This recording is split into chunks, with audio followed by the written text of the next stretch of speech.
तेल तापले, त्यामध्ये हळद आणि त्यामध्ये आपण चिकन टाकून घेऊ. चिकन टाकून परतून घेऊया. त्यामध्ये मीठ टाकून घेऊ आणि मीठ टाकल्यानंतर आपल्याला परत परतायचे.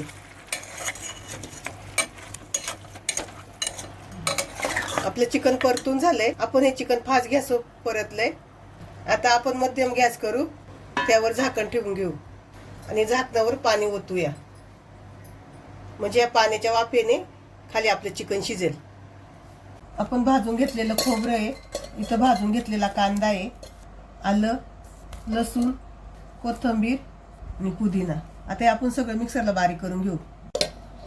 इथं आपलं काळं वाटण तयार आहे. आपण झाकण काढून बघूया आपलं चिकन शिजलंय का.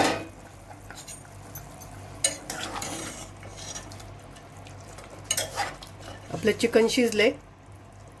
आता आपण गॅस बंद करूया. तेल तापले. तेलामध्ये कांदा लसूण मसाला, धनिया पावडर, काश्मीरी लाल मिरची पावडर आणि मीठ आता आपण टाकूया आणि मिक्स करून घेऊ. त्यामध्ये आपण वाटलेलं काळं वाटून टाकून घेऊया आणि परतून घेऊ. आपण चिकन मधलं पाणी काढून घेतले. आता फक्त चिकन आहे सुकं, ते आपण त्या वाटणात टाकूया, मिक्स करून घेऊया. आपलं चिकन मसाल्यात मिक्स करून झाले. त्यामध्ये आपण जे आपण चिकन शिजवले त्याचं पाणी ते ओतले आपण थोडंसं आणि परत मिक्स करून घेऊया. आता आपण मीडियम गॅसवर 5 मिनिटासाठी झाकण ठेवून घेऊ. आपले 5 मिनिटं झाले. आपण झाकण खोलून बघू. मग आपल्या चिकनला किती छान वर कलर आलाय. एकदा मिक्स करूया. त्यावरती आपण कोथिंबीर टाकूया.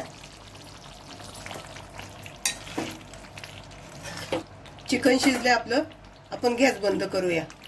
चिकनची रेसिपी माझी आवडली असेल तर माझ्या व्हिडिओला कमेंट करा, लाईक करा आणि शेअर करा.